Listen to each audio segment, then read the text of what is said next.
Wuthering Waves is absolutely doing what they have to do to break open the internet, and I feel like they're trying their best to restore something that was lost within the space. And we're going to be talking about something really specific, and it's fan service.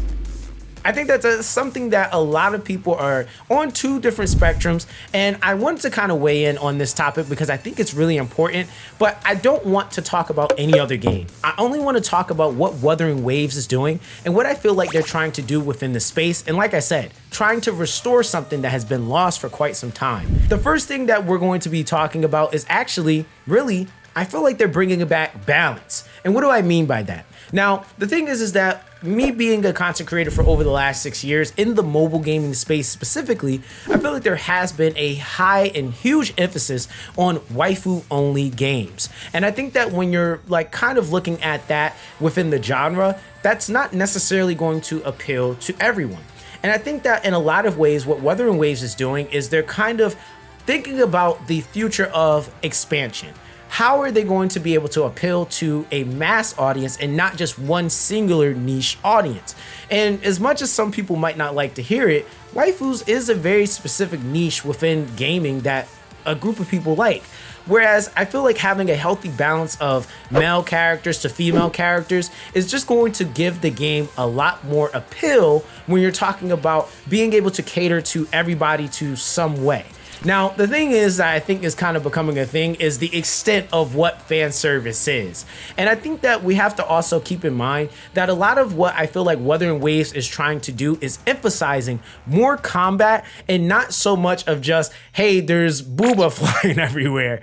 And I think that that's something that, again, it doesn't take away from the fact that that's going to be a excellent thing that the game has to offer, is that they're just focusing on the combat. I think that I've seen a lot of people kind of emphasizing that, like, if the game doesn't have this level of fan service, it's no good. But I don't think that that's necessarily true. I feel like even when I look back to when I used to game on like AAA titles when I was younger, a lot of the games that ended up becoming some of my favorite, whether it was Guilty Gears or games like Tekken, Call of Duty, or even playing like all other kinds of fantasy games, Final Fantasy even, a lot of those games had a lot of different elements that were brought to the table that weren't just about waifus all day.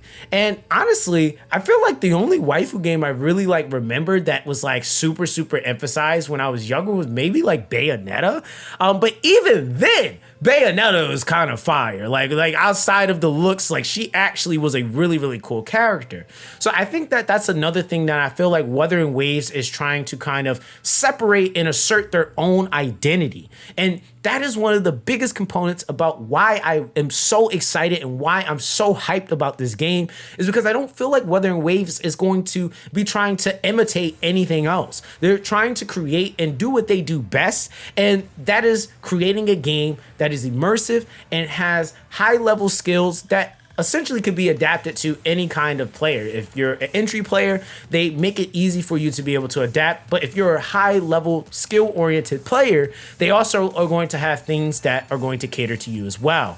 And I think that that is one of the things that they're just now bringing into this new engine and into this open world that gives them a lot more creativity and freedom to be able to express those things. Now, again, this doesn't take away from the fact that would I be upset if there were more emphasized things that were catering to waifus? No, I wouldn't be. I think that again, that is still a good marketing and selling point, but I don't think that that is going to be everything, or nor should it be everything about what this game should be offering. I think that it is very nice, and like I mentioned before, a breath of fresh air to see a game coming into the space trying to give players something outside of that. Because I think that, again, when we're looking at mobile gaming players, the value of our money, we also now kind of have a better idea of what we want from these games. And I'm going to be completely honest, I don't think that Wuthering Waves is just going to be spoon feeding us bullcrap. I really honestly feel like they really are going to try to give us the best level and the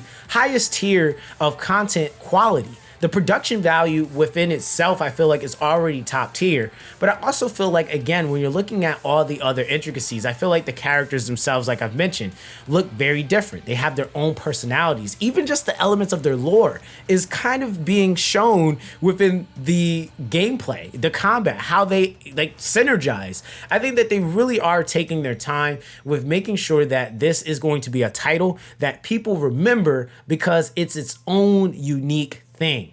And I think that that is one of the biggest key points, is that what is really going to allow this game to be able to thrive within a space of so many other games that are as successful is the fact that this game is really trying to put itself on the map, doing something that not a lot of other games are doing. Now, of course, that will mean that this game isn't going to be for everybody, but I'm at least hoping that this is a game that a lot of people consider to play in conjunction to something else that they are already enjoying. I don't think that it needs to be this like debate of whether or not this game is going to be successful because of something like fan service. I feel like, in all honesty, that's one of the more latter things to really consider when we're seeing such amazing production and really just an amazing freaking showcase of what this game has to offer. And considering, again, I say it every video, it's probably gonna get put on a shirt.